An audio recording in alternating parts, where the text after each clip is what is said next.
Are you ready to learn the 3 secrets to launching a successful podcast? Hi, I'm Bill, a recent client of the Podcast Mogul.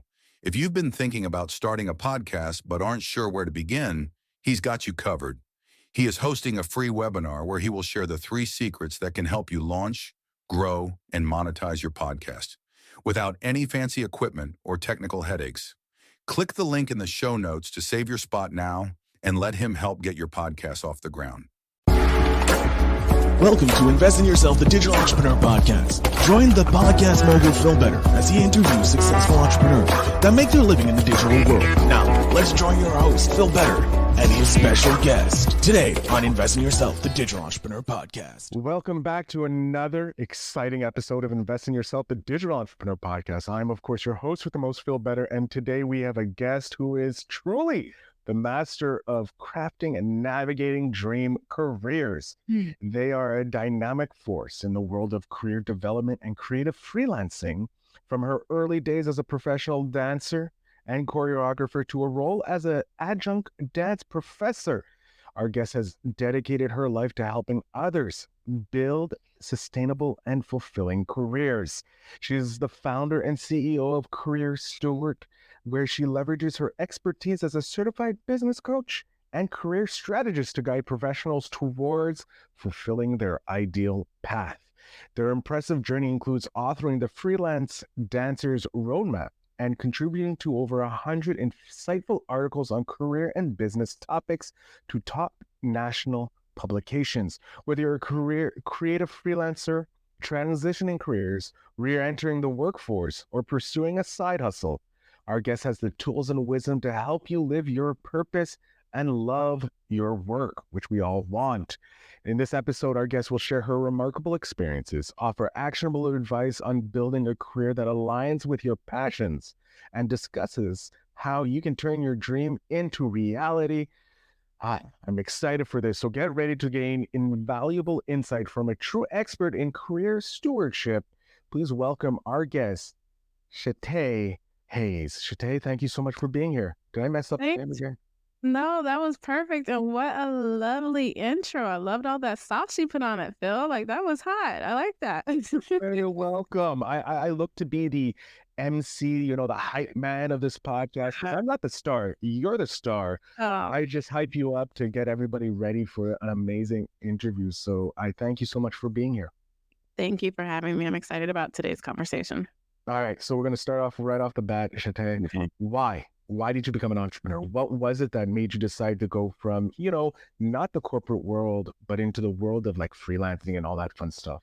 Yeah, I always knew I wanted to come back to independent work. So in my professional dance career, I was a commercial dancer. So you are essentially, your own business. You're a freelance business and you're working from gig to gig and you are, building the career on your own terms. And while it's quite fulfilling and I really, really loved it, like it's a constant hustle, it's a constant grind. And one of the reasons that I transitioned into corporate, like I had sort of evolved in my personal career and wanted a different lifestyle, didn't really want to be like on for 12, 15 hours a day. So I wanted to do something different and quite honestly, maybe a little bit more stable. And I did that and then was kind of like, okay, now I'm ready for the creativity, the freedom again, the autonomy in a different way. And I wanted to be able to help people with their career sort of stuck places in the way that I wanted to help them, not in the way that is traditionally most important in corporate spaces, to be honest. I like that. I like that. Yeah. And so you transitioned from, being your own boss in the dancing world, going to corporate, and now you're creating your own stewardship for people's careers. Yeah. What was that transition like, going from, being a freelancer, pretty much a corporate dancer, to going into the corporate world to where you are today? Like those transitions, they're kind of hard. How did you deal with them? Yeah, that's a really great question. It was interesting because in my first career, I will say this, I've been fortunate enough to do all of the work that I've ever done. I have been passionate about. I have loved the work that I've done and I was intentional. Like I chose it. And in my dance career, I was like, oh my gosh, I love this. I never really expected to want to transition. It caught me off guard that I was ready to evolve into something more. And when I finally took the plunge, I felt like I went from 0 to 100, like, overnight. You know, I kinda had been feeling nudgings and signs, and, like, one day, as I'm traveling from adjudicating a dance concert and teaching classes, because that was my life. It was, I got a master's in dance, I'm an adjunct professor, I'm teaching at 5 or 6 college campuses during the day, I'm in rehearsals for a theater where I'm choreographing a show from, like, 6 to 11 at night. On weekends, I'm doing things. So I came back, and this particular semester, I had not been that excited.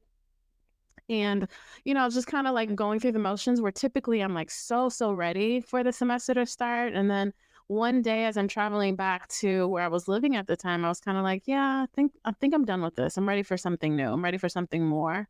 Didn't know what that more was. A couple weeks later, I go into the department chair's office and was like, hey, this is my last semester and I'm gonna figure it out. Right. Just kind of took this blind leap of faith.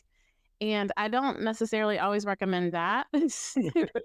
Fortunately for me, I have a super strong support system. So I had a family that was able to, like, take me back in and figure it out, help me figure it out. But the challenge there was like I had an identity crisis that I did not anticipate. It was kind of like, oh, I'm not a professional dancer. Like, who am I? What am I supposed to be doing in the world? Like, what, I just wasn't expecting that. And that was so tough, to the point where I was like, if I'm going to do something else for a living, I don't even want to leave the house. Like, how do I leave the house if I'm not a dancer? Like, that's so weird.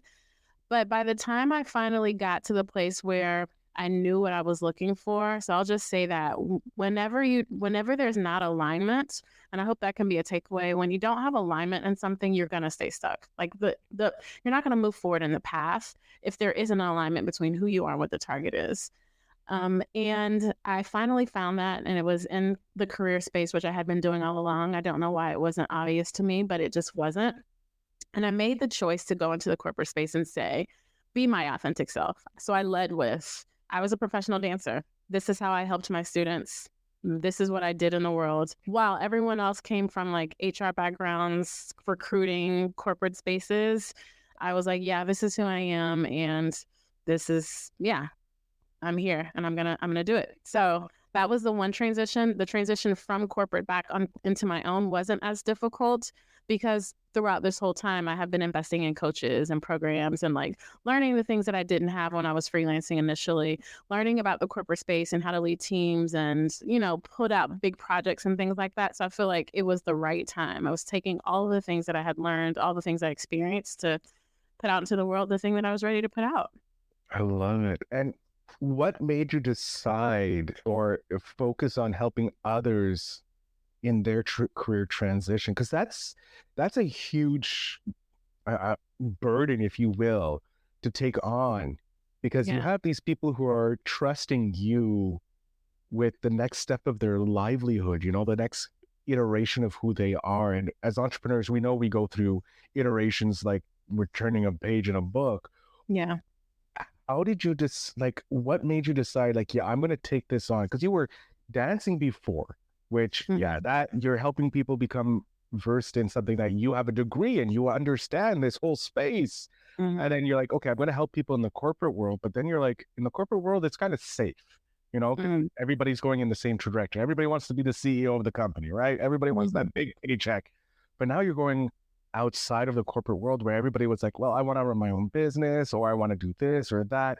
And that's a lot of pressure. How did you figure oh, I can handle this pressure? Yeah, I love this question, Phil.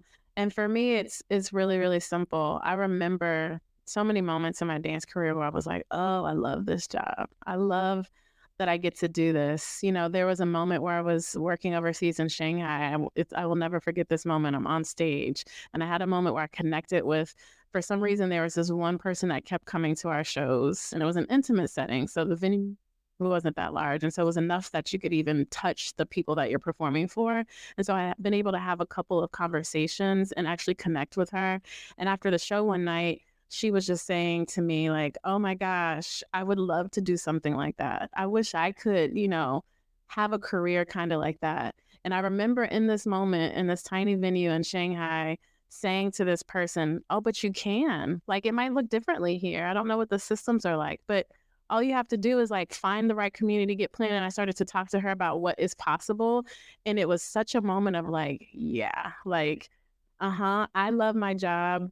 I think everybody should feel this way. everyone deserves to feel this way. And so that is one of the reasons that even in my dance career, I started helping dancers learn how to build their own careers, because it's like, yes, if this is what you love, let me help you figure out how to do it.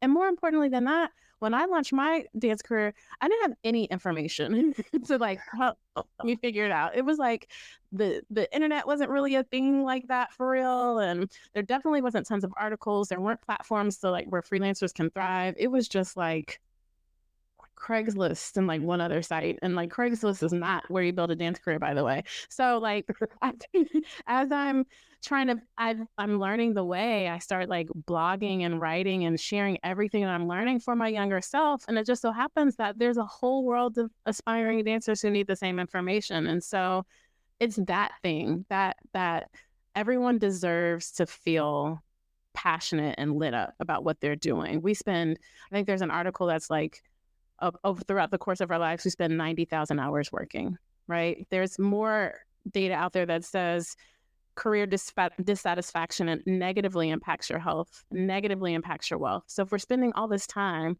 doing this thing to make a living, like we gotta be lit up in some kind of way. So to me, it doesn't feel like pressure. It just feels like joy. Ooh, I like that. I like how you're taking it. I would look at it as pressure because I'm like, oh my God, I'm trying to help these people, in the next stage. And you're like, nah, it's joy. I did joy in this. And I'm like, you are a special breed of people, but without you, people won't be finding their love, right? They won't be finding the joy they have in their careers. When you decided to get out of the corporate world, you were already doing the coaching and taking the courses and doing that. Were you worried that you were going to have issues building your career as a career steward? Or were you like, I got this. This is easy peasy, breezy, beautiful cover girl type idea? A little bit of both, like right in the middle. So I have been behind the scenes of the corporate space, so I know what it looks like to have strategic goals and plans and thinking and strategy and all of that. And I was like, oh yeah, I can do that. I know what it's like to lead teams across the nation or the globe. I'm like, oh yeah, when I have a team, I can do that.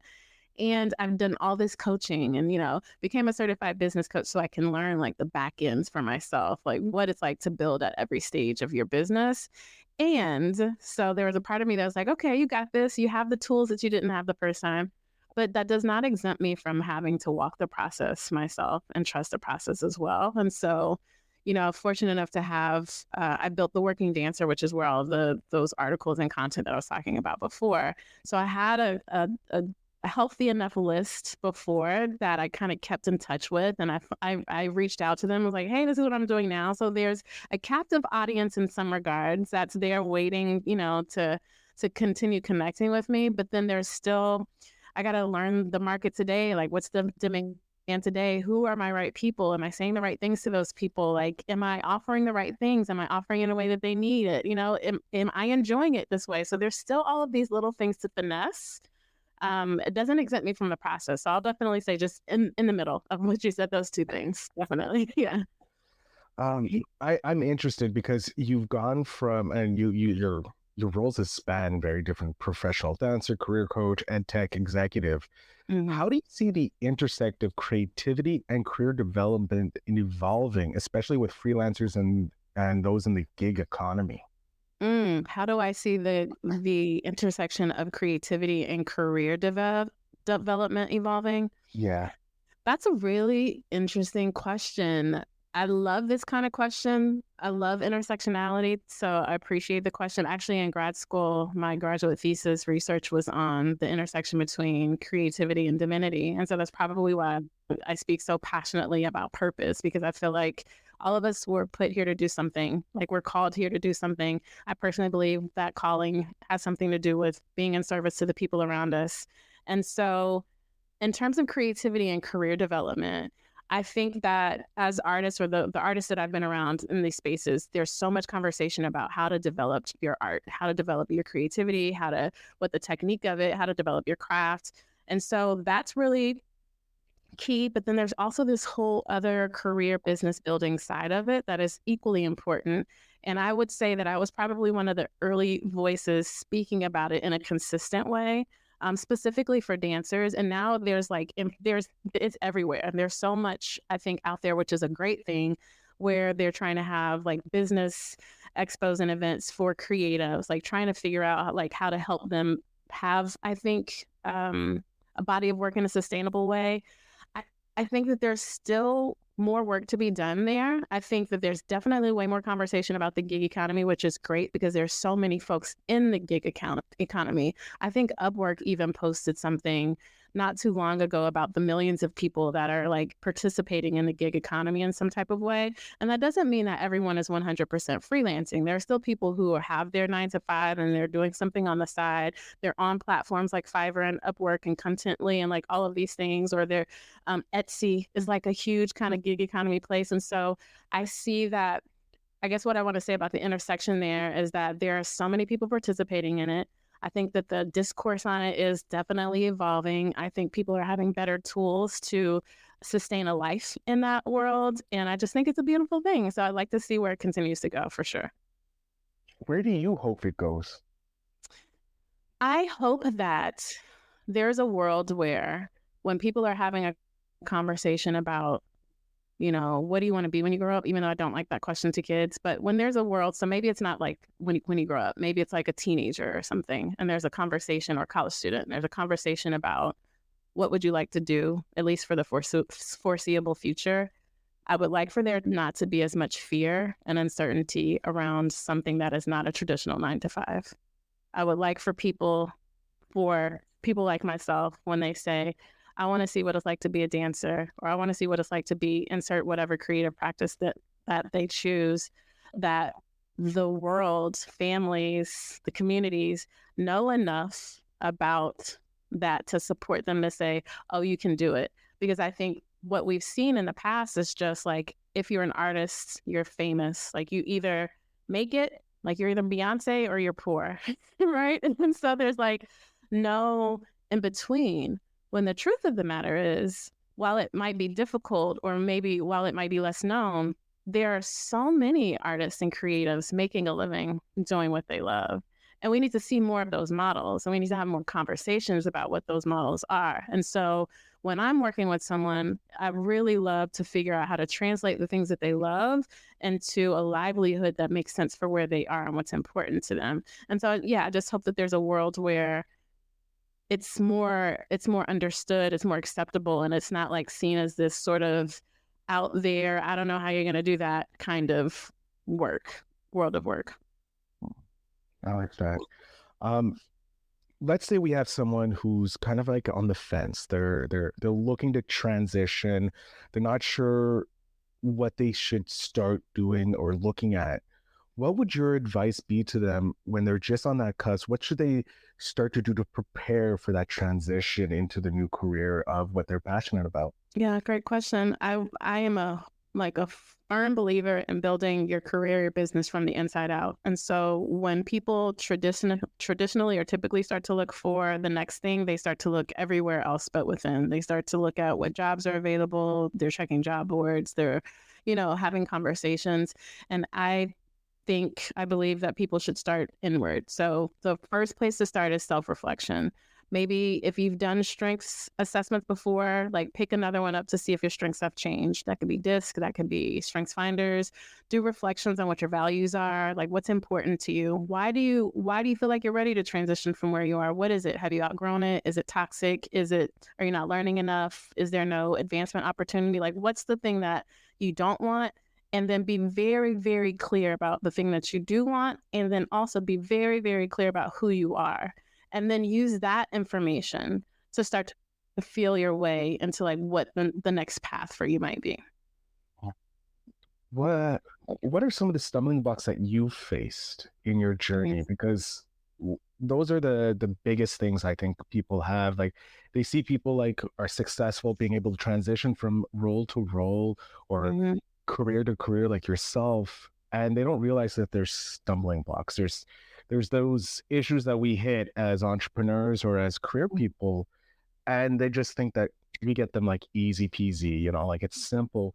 Do you have a stumbling block that you hit that was something you thought, insurmountable, but you were able to overcome it? And how did you overcome Insurmountable. Woo-hoo-hoo. That's a good question and a tough question.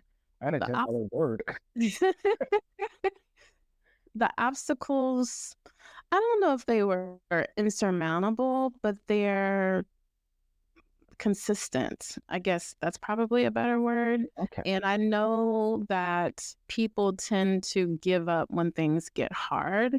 And so, actually, one of the things that my dance career afforded me is a resilience that, you know, going to auditions and choking and like failing in front of everybody and being told no a gazillion times repeatedly really does toughen you up. And so, when you're transitioning, you know, and you're having to knock on multiple doors until you find the right one, that can be really discouraging. You know, you're getting rejection after rejection. And so I think the uncertainty of things and rejection sort of keeps people where they are. It's kind of like, well, I know this stuff, so let me not take a chance on something that I don't know.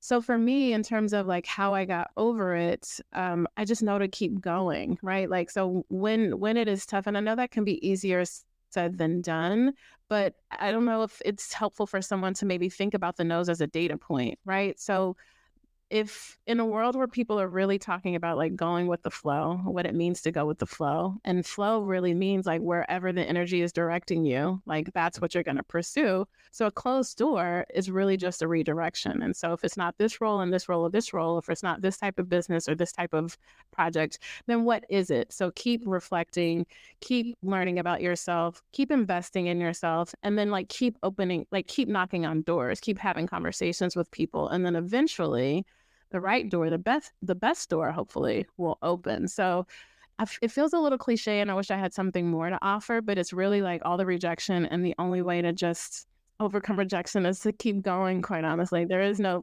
trick around that, you know? The only trick is you have to keep getting rejected until someone says yes. And Exactly. you just grow that thick layer of skin to deal with the rejection. You realize it's not you, it's them. They're losing out. Exactly. That's what I learned. I'm curious. You mentioned investing in yourself. What have you done apart from hiring those coaches and taking those courses that you've done to invest in your career so far to be the CEO of Career Steward? Yeah, it's hard to tell the story definitely without the programs that I've been a part of. I also read like incessantly. So I buy books like a lot of women buy shoes. And so I'm like constantly buying books. There are books everywhere, and I'm just consuming that information. I also am a avid person. Like I believe in therapy. Like that is a must. Like the self-awareness that I've gotten from therapy is just like huge and priceless. That's been really helpful. And then also like meditation and like spiritual practice. Like so I would say that investing in myself is part of that is self-care and all of those things. So spiritual practice, working out, eating right, meditation, journaling, therapy. And then it's also learning new information and like seeking the wisdom of coaches or people who've done it before. And yeah, just continuous learning is one of the things that are super important to me. I love that continuing education is so much important, especially for us as entrepreneurs, because we don't have courses that teach us this. We have to learn ourselves. We have to create our own courses, if you will. I'm curious. I want to know two books. One book that had a major impact on your journey Yeah. that you kind of go back to on occasion. Or just one that had a major impact on you. You don't have to come back to it. It was just like, the 4-hour work week for me was monumental. Changed my way of thinking. And what book are you reading right now that you feel would be beneficial for the audience to read as well? Oh, okay. So the first book that came to mind, because there are a couple that I was like, ooh, this one really, like I can think of the specific nuggets in a couple of different books that really stood out to me and I'd take with me. But the book itself, the overarching story itself that probably had the biggest impact on me is The Alchemist. And just that story of like wherever you are, whatever step that you're on in your journey to pursuing your dream, like what you need in that moment presents itself. Oh, it just gives me chills. It's like, it's the essence of like trusting the process. It's the essence of like saying yes now to the thing in front of you. And yeah, I just feel chills when I think about that. Like how the universe conspires to give you what you want and need. That's some good stuff right there. And then I can say, like, I just wrote it down because I'm like, this is the third time I've heard about this book. I haven't seen it too. The cover's very interesting with the red and gold and the orange. And I'm like, should I pick it up? Shouldn't I? Now that I, good. yeah, Yes. you just convinced me just from the passion that you've given about it. That's definitely now on my white list of books I'm going to read. You have to, because it's a fable, right? So you're reading the story of someone else in pursuit of an actual dream that they had while they were asleep, but it's just so powerful and poetic and symbolic of like the dreams that we're pursuing every single day. So yes.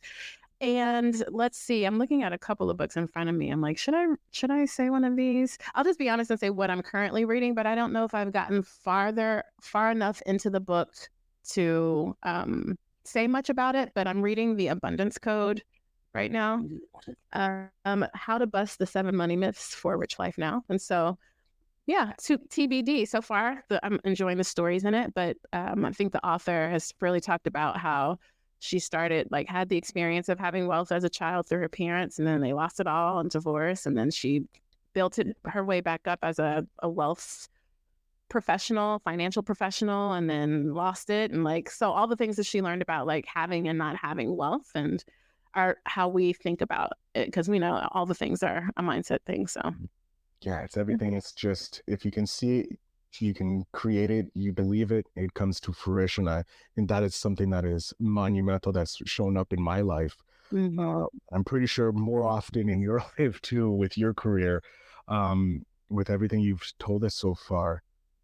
Who is someone that you look up to in this world that you're like, they are a mentor, maybe you haven't met or they haven't officially mentored you, but you look to them as a mentor for your career development? I would say my mom. It's not necessarily career development, but she's such an advisor and a friend to me, in all things. She's like the person that is like rooting for me, like, you can do it, you should be doing this, yeah, go for it. And then also like, why are you tripping, get it together, figure it out, like challenging me to grow. And so yeah, I feel like super blessed and grateful that we're doing this life together. And so while it's not necessarily like career direction, it's like as a human being, as a woman, I look to her for so much. Hang on, that's a great answer. Even in career, like she's pushing you in your career, pushing you to be better. Um, I want to jump to the future. We're 10 years down the road. What are you doing, Shaté? What is driving you? Where's career steward? Are you still stewarding careers for others? And I love just saying that. It's such a fun stewarding careers, because stewardingship is like such a big thing. And I love that it's in your name. So what are you doing? Who are you in 10 years? I love that you get the stewardship part of it. First of all, that's super important to me, because I was like, when I chose the name, I was like, I want to help people be good stewards of their calling. So I want to be, help them to be good steward of what they were put here to do. So thank you. I'm glad you get it. In 10 years, I'm absolutely still stewarding. I'm still career stewarding. I don't think that's something I'll ever not be able to do.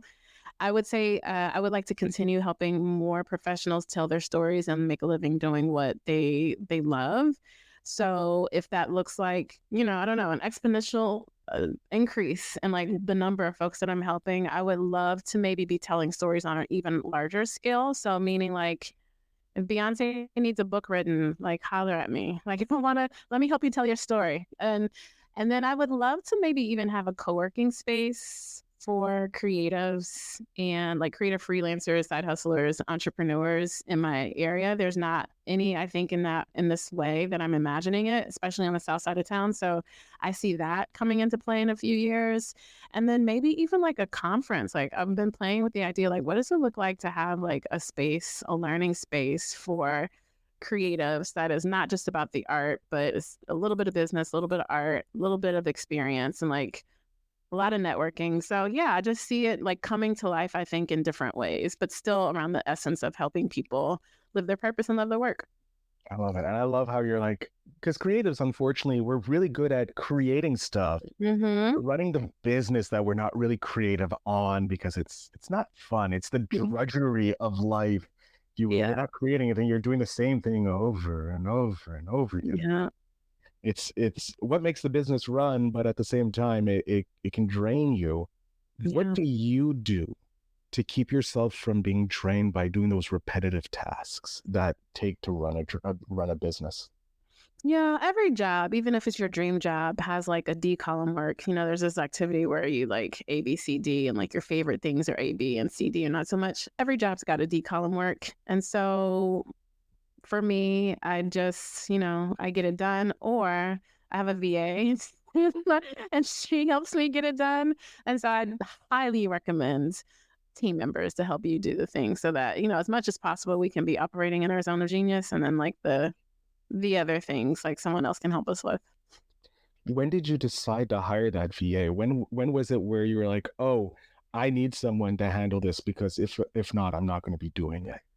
I've had a VA for a while, so like literally almost immediately. And I'll tell you it's tricky because you got to have the money for a VA. But one thing that there's not a lot of conversation about is what it's like to go from a leadership role in a corporate space where you have a team, you've got managers who are managing other people and they're delegating the things. And all you got to do is like offer strategy and direction and check in, to then going to like a business where you have to do everything. Wowza, like that is not fun at all. And so where I'm used to being in like high level meetings and now I'm like, oh, I actually have to be in the weeds and do this. I hate it.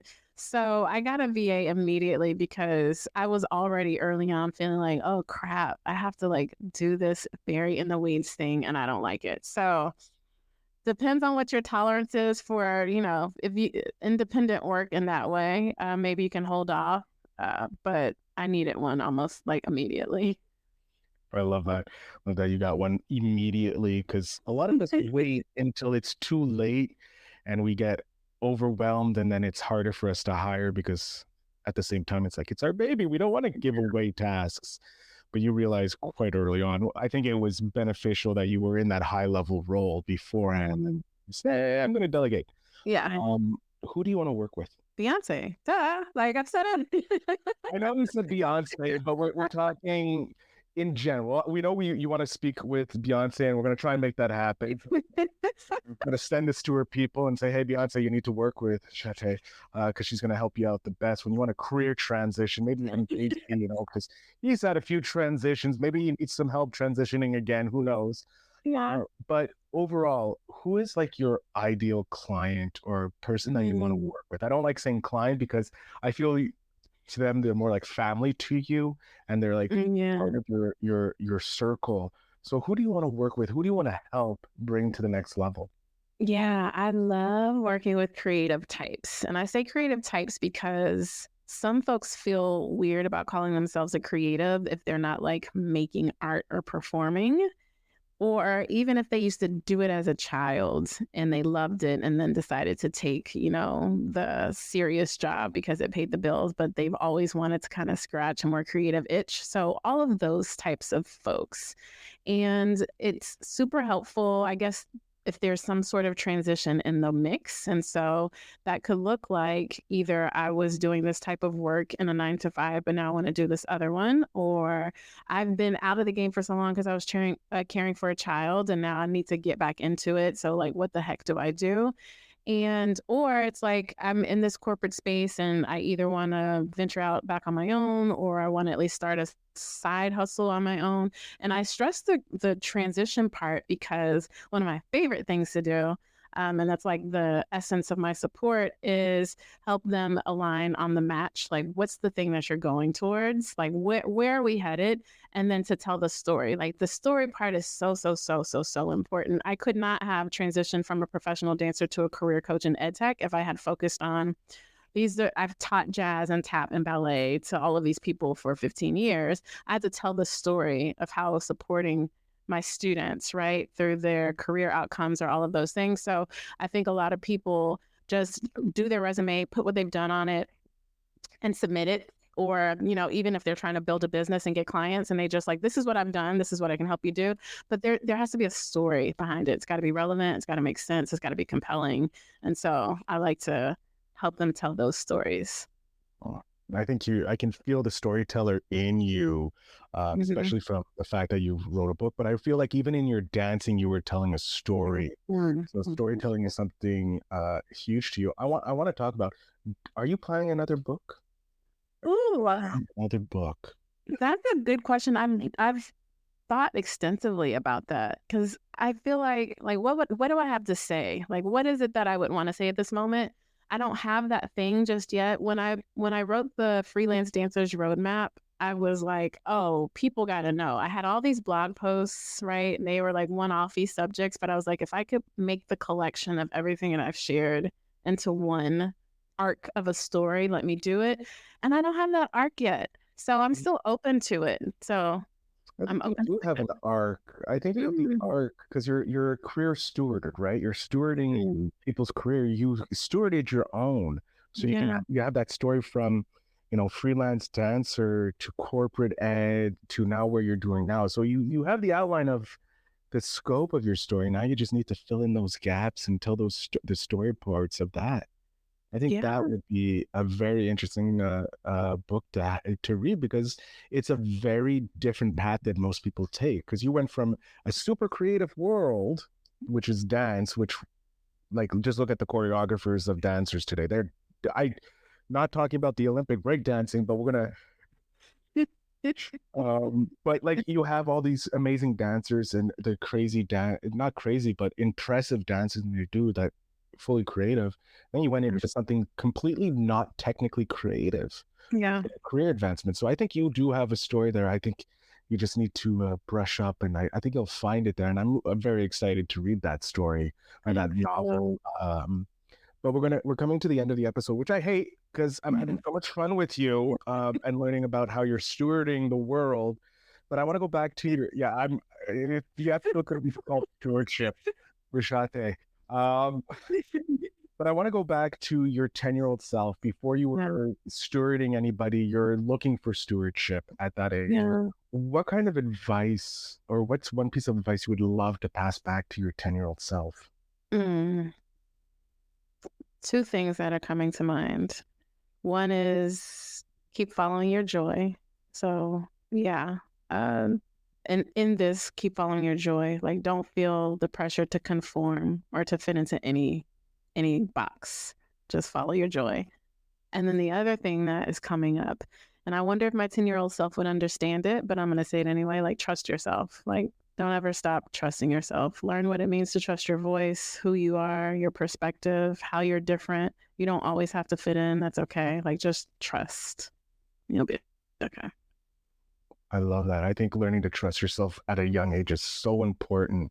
It's going to pay dividends in the long run because you know who you are at your core.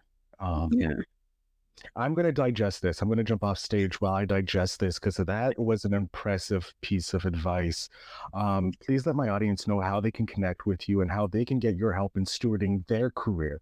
But I mean, that's that. If that's not one of the keywords in this episode, I'm going to be very disappointed. I think I dropped it at least a dozen times just in questions. But please, Shaté, I want to know where they can connect with you. Absolutely. Thank you so much, Phil. Well, anyone can find me online at shatéhayes.com. From that hub, you will find everything that I am a part of, including Career Steward.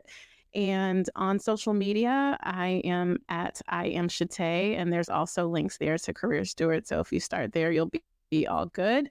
And in terms of how you can work with me, if you're transitioning, you need support finding your match and telling your story, then I'd love to support you. You can grab some resources to get started on that reflection that I said is so important. That's the first step. You can go to lightmycareermatch.com to get a career match guide and a couple of other resources I'll send your way. Okay, I have to thank you so much for an amazing episode. I'm looking forward to reading the transcript and catching all the golden nuggets that I missed while thinking of questions to ask you. So thank you so much for being here. Thank you so much, Phil, for having me. It was such a lovely conversation, great energy. I love what you're doing. Keep it up for sure. And yeah, I look forward to continuing to support your work. Thank you so much. To my audience, make sure you check out the show notes down below. Have all the links to connect with Shaté. I said that right? I'm not messing. Yeah, I should say.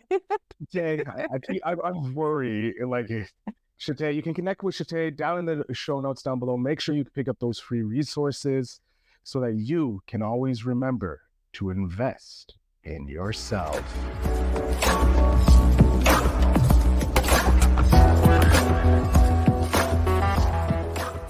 Thanks for tuning in. Now it's time to take the next step. When you're ready to dive deeper into how to launch, grow, and monetize your podcast, Phil's got something special for you. Join him for a free webinar where he'll reveal the 3 secrets that have helped countless entrepreneurs succeed in podcasting. Click the link in the show notes to save your spot, and let's turn your podcasting dreams into reality.